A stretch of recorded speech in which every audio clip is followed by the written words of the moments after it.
Bom, mais uma vez então, boa tarde a todos.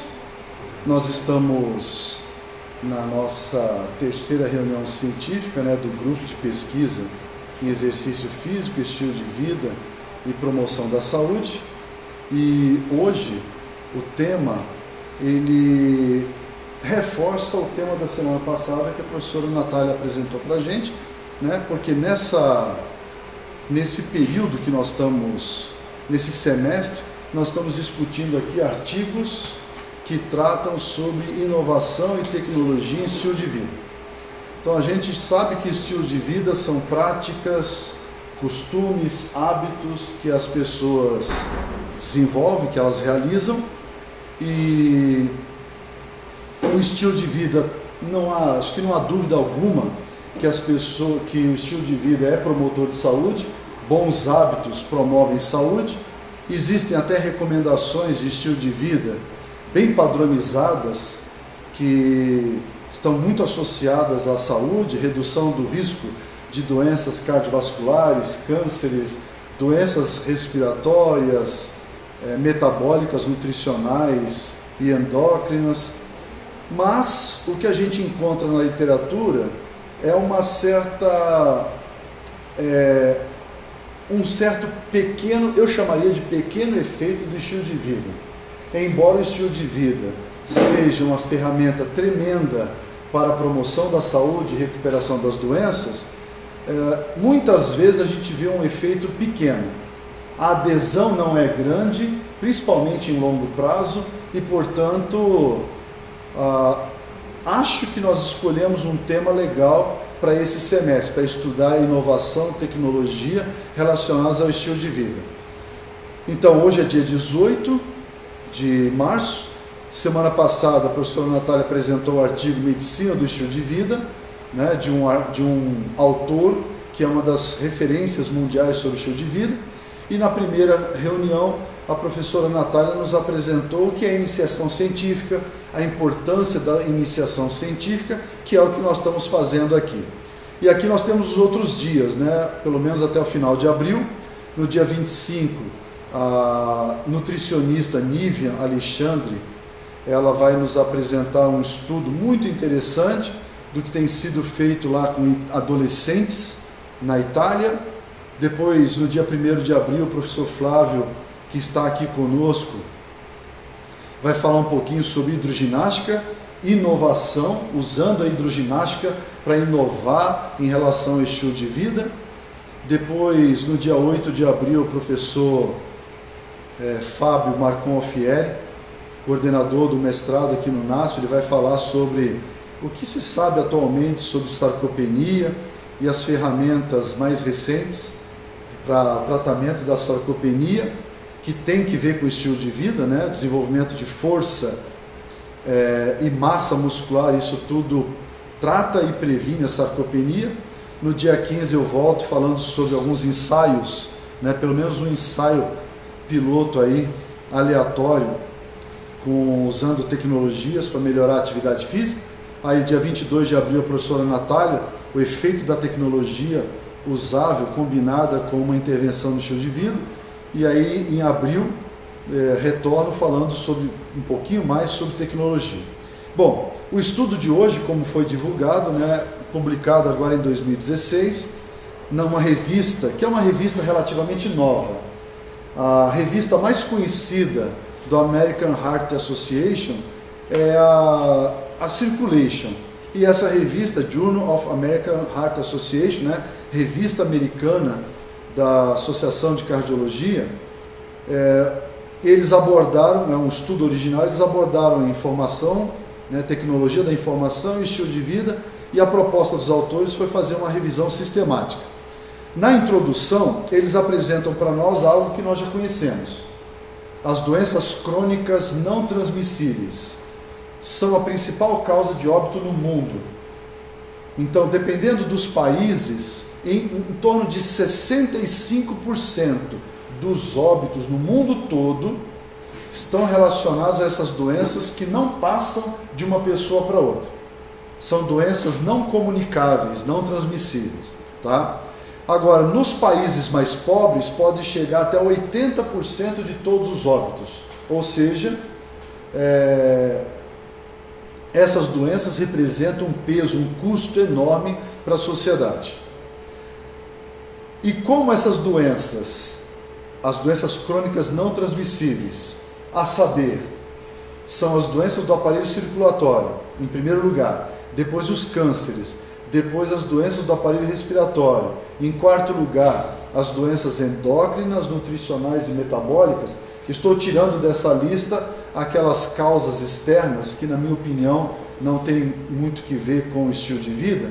Como essas 4 causas, elas alcançam cerca de 60% a 80% de todos os óbitos, e essas 4 causas estão relacionadas ao estilo de vida, entendemos que melhorando o estilo de vida nós vamos reduzir esses óbitos, né?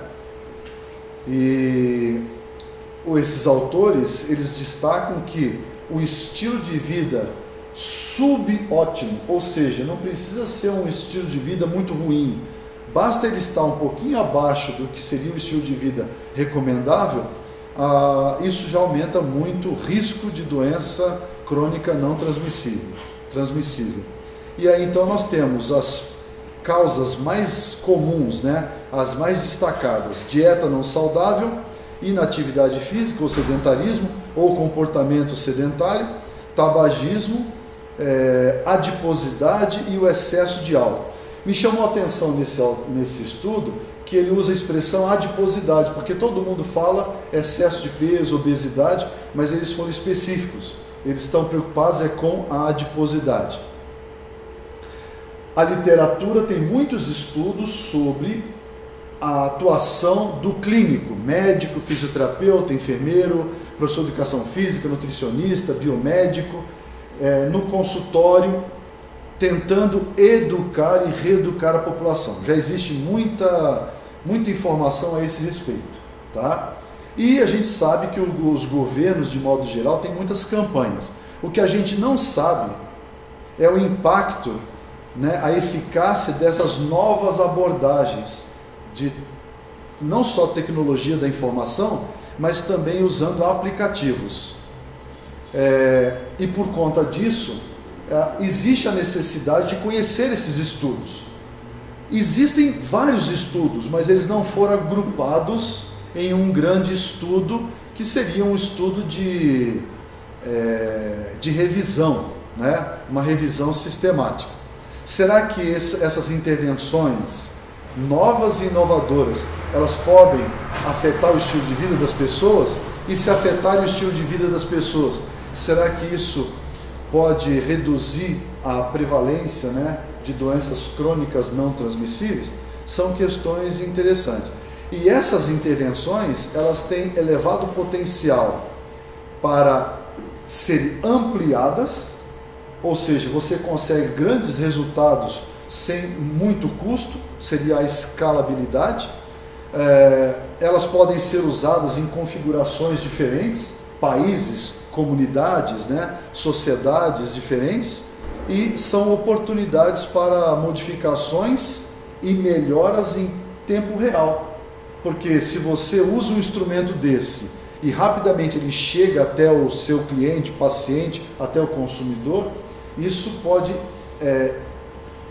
adicionar velocidade à proposta de mudança do estilo de vida. Então o objetivo desse estudo foi investigar, resumir e classificar sistematicamente as evidências, né, sobre a eficácia de intervenções para melhorar a dieta, adiposidade, tabagismo, comportamento sedentário, o uso excessivo do álcool, ou seja, para melhorar o estilo de vida,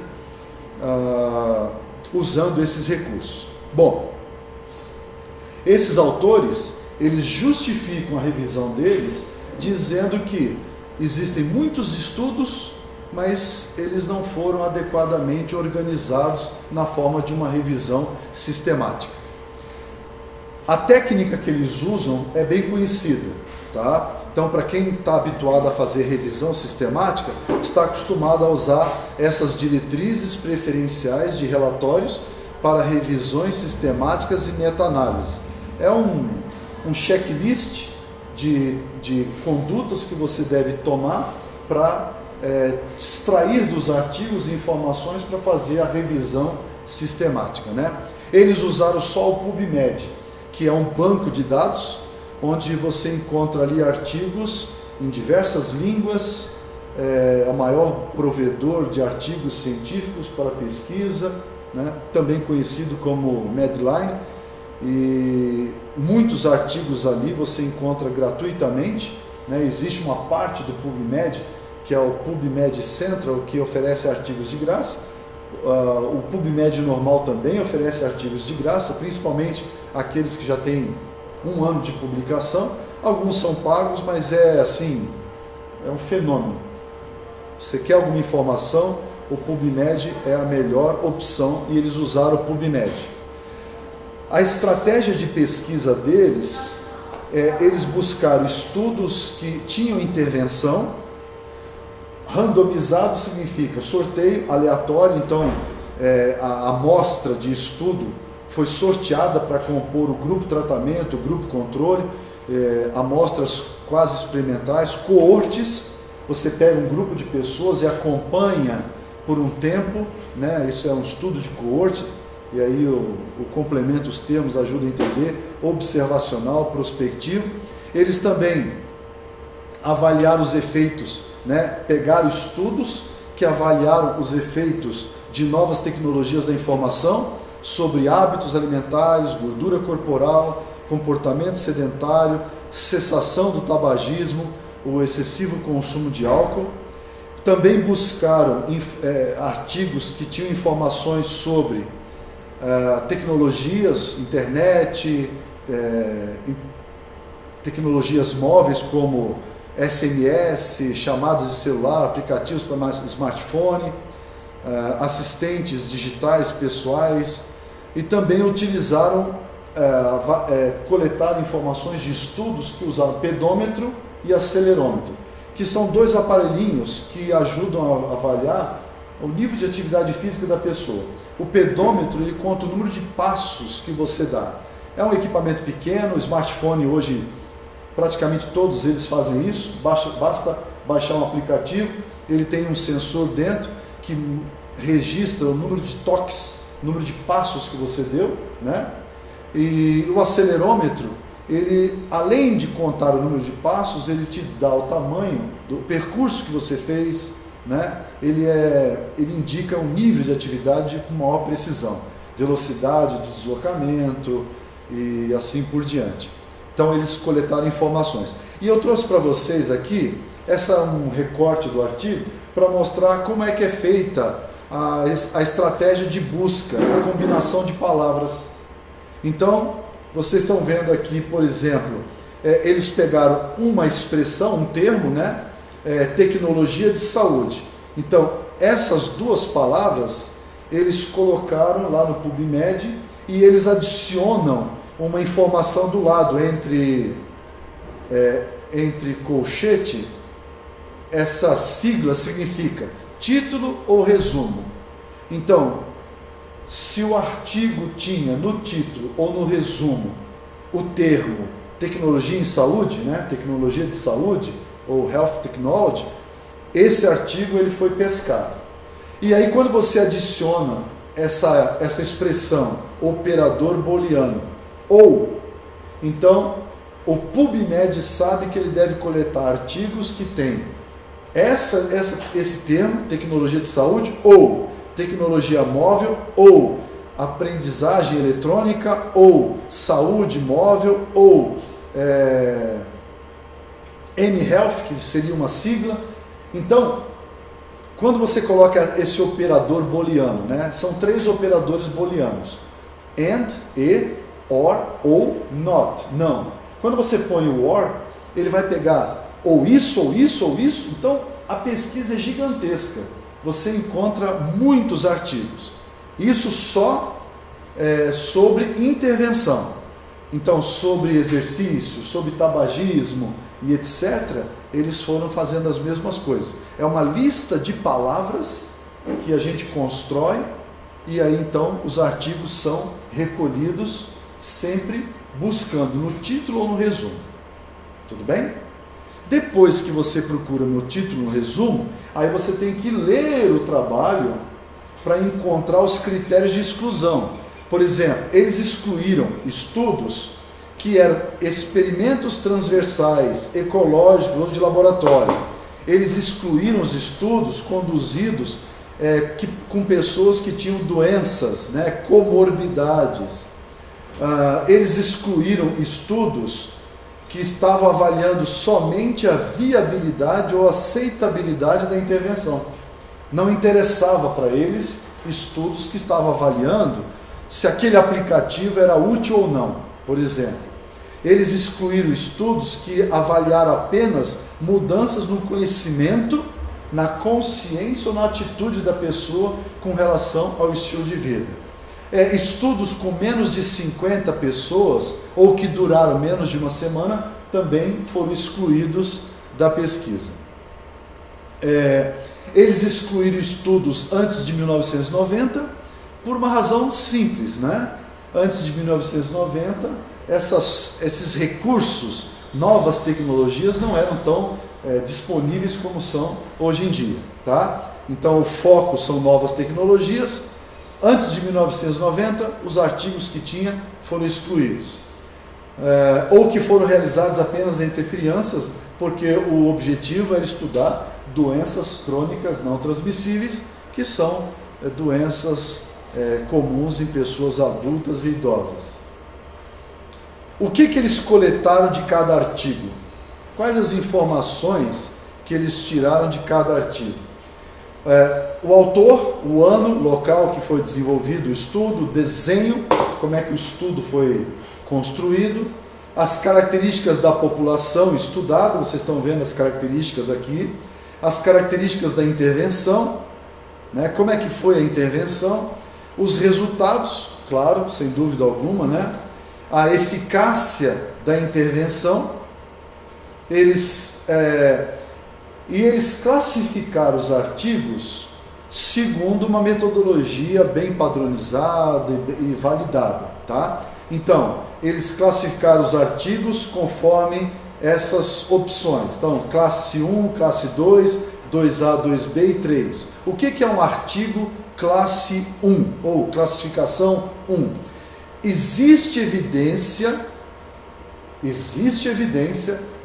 já informações sobre os efeitos benéficos da intervenção, sobre sua utilidade e eficácia, tá? Existe evidência ou uma concordância geral sobre o benefício daquela intervenção.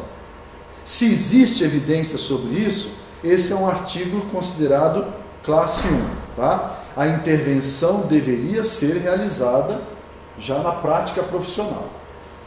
Então, o médico, com essa informação, que o artigo, aquele estudo que tem uma informação, classificação 1, é o tipo da informação que deve ser já usada como tratamento do seu paciente. E aí, então, a classe 2, existem evidências conflitantes, tá? Ou seja, divergentes opiniões a respeito daquilo. Mas existem evidências, tá? Sólidas, mas são conflitantes. E classe 3, existe evidência ou concordância geral de que a intervenção não é útil ou eficaz e, em alguns casos, ela pode ser prejudicial. Tudo bem? Tudo bem? Ok. E aí vem o nível. Então, a classificação e o nível desse artigo, Então, nível A, os dados são derivados de ensaios clínicos randomizados. Ou seja, um artigo nível A significa que ali você tem um grupo tratado, um grupo controle. As pessoas, para participarem num grupo ou no outro, elas foram aleatoriamente distribuídas. Sorteio simples, ou com repetição, quando a pessoa ela tem chance você sorteia uma pessoa, volta para a urna, ela pode ser sorteada de novo. Então esse é um sistema até mais elaborado, mais trabalhoso, mas mais elaborado, né? Esse é o nível A. Nível B, os dados, as informações obtidas são derivadas de poucos estudos, ou estudos não randomizados, ou um único estudo, né, um ensaio randomizado. E o nível C, consenso, opinião de especialistas, estudos de caso ou informações obtidas do cuidado padrão. Então eles avaliaram isso para cada artigo que eles encontraram. Ok? Bom, então vamos aos resultados. Eles dividiram o trabalho deles conforme aqueles aspectos dos objetivos, né? Com relação ao tabagismo, atividade física, adiposidade, né? Eles queriam organizar as informações. Qual a importância de você classificar um artigo, classe 1, 2, 3, 2A, B? Qual a importância de saber o nível do artigo? Agora nós vamos ver o resultado dessa classificação. Se uma determinada informação que nós vamos ver agora, ela foi obtida de estudos classe 3, nível C, você sabe que essa informação, ela é uma informação que tem pouco valor, porque ela foi obtida de estudos que não foram muito bem feitos ou tiveram resultados mal avaliados, né? São estudos de caso, na verdade é uma informação baseada apenas numa opinião, num consenso e assim por diante. Agora, se as informações que nós vamos extrair desse artigo, se são informações de estudos classe 1, 2, nível A, isso tudo valoriza ainda mais a informação. Até aqui? Então vamos começar aqui. Nós vamos ver agora os estudos que avaliaram tecnologia da informação, aplicativos, etc., para melhorar a dieta e a adiposidade. Os autores encontraram, a letra pequena aqui, para quem está vendo à distância, mas os autores eles encontraram 3.600 estudos. Esses estudos foram avaliados apenas por um especialista e foram excluídos por causa daqueles critérios, né, que crianças, laboratório, foram excluídos 3.081 estudos. Então, artigos completos avaliados foram 521 estudos. Aí, a partir daqui, eles colocaram 2 especialistas para lerem os 500, né, para avaliar os 500. E foram excluídos 327. Sobraram 194. Desses 194, eles olharam também as referências bibliográficas dos estudos. E aqui do lado está escrito 0. Eles não encontraram nada para adicionar. E aí sobraram os 194. E aí eles fizeram uma avaliação final e só foram incluídos 65 estudos que foram publicados a partir de 2011. Então, quantos estudos eles realmente leram e extraíram informações detalhadas para compor esse tópico, dieta e adiposidade? 65 estudos. Tá? Então, muitos estudos, desses 194, né, 129 estudos foram retirados porque eles foram publicados antes de 1990. No caso aqui, eles pegaram artigos só publicados depois de 2011. Então, eles ainda foram até mais exigentes do que aquele critério original. Ok? Bom, isso vai aparecer para tudo. A gente não precisa dissecar cada um desses, que é apenas um detalhe técnico que é interessante para quem vai fazer uma revisão sistemática. Então eu vou pular isso nos próximos. Mas só para vocês verem como é que o método desse grupo ele foi desenvolvido. O que interessa para nós é o que vem agora. Então aqui vocês estão vendo, essa é a tabela 2, a primeira parte dela mostra para nós a dieta, aqui no alto à esquerda, e aí que vocês estão vendo a primeira coluna, internet. Então tudo que está aqui é sobre estudos que avaliaram o impacto da internet. A segunda coluna é aqueles recursos móveis, não é? E a terceira coluna, uma combinação dos dois. Usaram tanto internet como recursos móveis. E aí então a gente vê aqui, número de estudos, 20 estudos avaliaram a internet, 2 recursos móveis, 5 uma combinação. E aqui, número de estudos que tiveram resultados efetivos, eficazes, para melhorar a dieta e para reduzir a gordura corporal. 75% dos estudos que usaram a internet, eles encontraram resultados positivos. A internet foi eficaz para melhorar a dieta dessas pessoas. Agora fica fácil, né? A gente só vai atrás desse resultado. 100% dos dois estudos, os dois mostraram que usar os recursos móveis, né, aplicativo, mensagem SMS, orientando as pessoas com relação à dieta, esses recursos, os dois estudos mostraram que foi um recurso eficaz. E aqui também, dos 5 estudos, 60% deles viram resultados eficazes. A segunda linha fala sobre estudos realizados nos Estados Unidos, mas eu acho que a mensagem, não vai mudar muito a mensagem, tá? A mensagem mais importante para nós é essa. Se você quer melhorar a dieta de uma pessoa para diminuir os fatores de risco para as doenças crônicas não transmissíveis, a internet parece ser bem sucedida em 75%, né? E os recursos móveis em 100%, e quando você combina os dois, ali 60%. E o tempo também, parece que acima de 6 semanas de intervenção a gente consegue ter resultados mais favoráveis. Ou pelo menos a maioria dos estudos, né, duraram 6 semanas a 6 meses, né?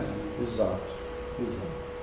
E aqui está a classificação dos estudos, né? São estudos classificação 2A, classificação 1, classificação 2A, isso é bom, e o nível da informação, né? A qualidade da informação, o nível da evidência, né? A, B, A, isso é muito bom. Tudo bem? É assim que se interpreta uma tabela dessa. Agora, adiposidade. Olha que legal.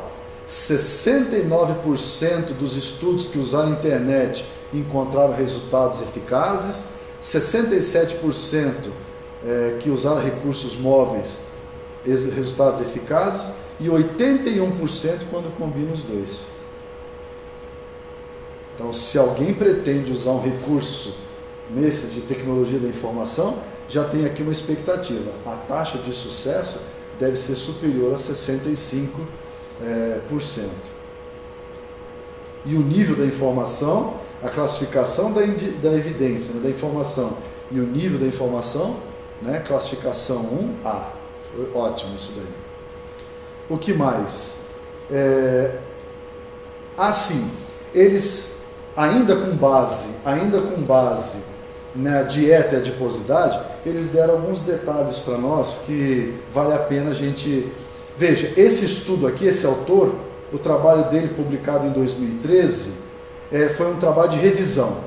Então, esses autores, eles também pegaram as revisões e procuraram tirar das revisões as informações que os autores, ou seja, a revisão deles está trazendo resultados da revisão de outros.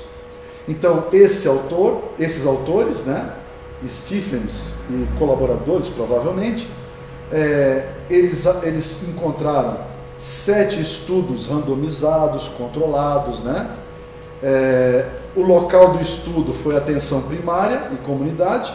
A intervenção, mensagens de texto, smartphone, aplicativos para smartphone. A duração de 4 semanas a 12. E eles, 5 dos 7 estudos, relataram melhora estatisticamente significante nos resultados do estudo. Tá? Então, não é só a revisão deles que encontrou resultados favoráveis, não. Outros que fizeram revisões também observaram a mesma coisa. Esse autor, Kodama, 2012, fez um levantamento, 23 estudos randomizados, antes de 2011, eles usaram programas de internet e os programas de internet reduziram o peso somente quando foram usados em combinação com um aconselhamento cara a cara, somente quando o paciente estava também encontrando um profissional para conversar face a face. E assim por diante. Essas revisões encontraram resultados semelhantes aos que eles verificaram. Agora, com relação à atividade física. Então, aqui vocês, esse fluxograma, esse flowchart, ele mostra para a gente a mesma coisa. Encontraram 2.000 estudos, e quantos é que preencheram todos os critérios de inclusão? 71.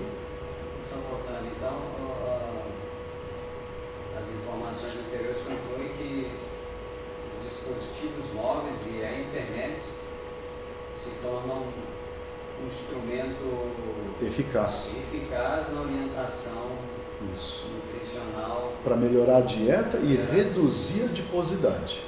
Então, se de repente o indivíduo não tem condições, de repente, até financeira ou de frequentar uma hidroginástica, frequentar até mesmo um nutricionista com uma frequência alta e há pouco tempo ele aderir a esse tipo de intervenção é favorável. Exatamente.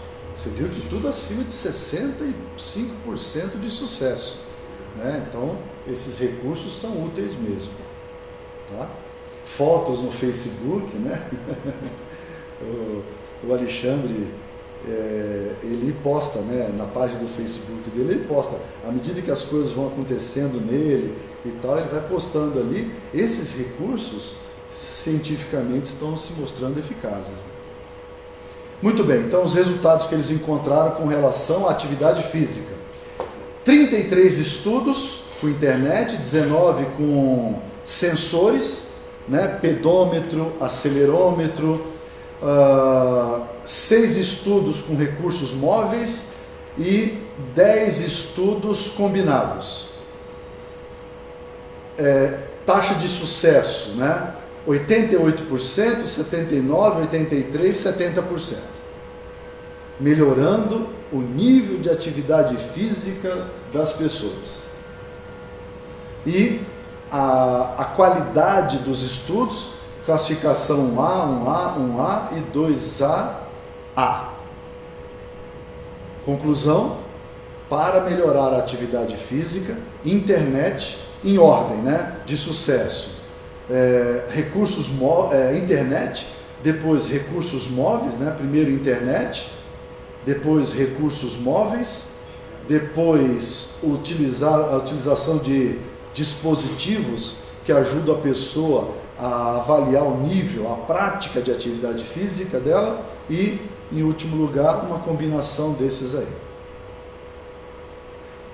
Agora, com relação ao tabagismo. Então, também tem um esquema desse, para mostrar como foi a caminhada de busca que eles encontraram, e os resultados foram: eles recolheram, preencheram os critérios de inclusão, etc. 7 estudos com recursos móveis, 22 com internet, 8 estudos por meio de computadores e 3 estudos combinados. A taxa de sucesso, resultados eficazes para reduzir o tabagismo foi de 29%, 77% utilizando a internet. Isso, né? Internet, 50% por meio de computadores e 33% combinado. Então, são resultados bem inferiores ao que a gente viu até agora. Isso indica algumas coisas. Pelo menos, né, que para reduzir o tabagismo não é fácil. Eu estava vendo um trabalho onde eles usaram mensagens de texto no aplicativo do celular, dispositivo móvel, pós-acompanhamento num grupo de fumantes. Então eles tiveram acompanhamento presencial, as palestras, orientações. Certo. E após isso eles foram com um incentivo, esse acompanhamento à distância. Porque eles viam que quando terminavam esse programa, muitos tinham uma recaída e acabavam voltando para o vício. Então será que mantendo esse incentivo à distância, será que isso muda? Eles perceberam que o nível de queda e o retorno ao hábito diminuiu naqueles que receberam orientação. Perfeito. Foi incentivo à distância. No caso aqui, qual recurso à distância? O mais bem sucedido foi a internet, né? A internet foi aquela que teve resultados melhores. Com relação à redução do uso excessivo do álcool, tá? O que eles verificaram? Eles encontraram 47 estudos e a taxa de eficácia foi de 83%. De todos os estudos que eles levantaram, 83% verificaram uma redução do consumo excessivo de álcool. E aí então, esses autores, eles concluíram, né, o trabalho deles, eles concluem que nossa revisão sistemática apoia a eficácia, né, da internet, das intervenções por meio de internet e recursos móveis para melhorar o estilo de vida e reduzir os fatores de risco para as doenças crônicas não transmissíveis. Nossos achados também ressaltam a necessidade para maior avaliação de longo prazo, né, da eficácia em longo prazo, da sustentabilidade, quer dizer, a condição que leva a pessoa que participou do estudo a se manter daquele jeito, naquele nível, né, de melhora, e avaliar a utilidade a aplicabilidade desses recursos em outras amostras, em outros grupos populacionais. Provavelmente diferentes faixas etárias, né, diferentes locais do mundo, populações com diferentes níveis de recursos, né, níveis socioeconômicos e assim por diante.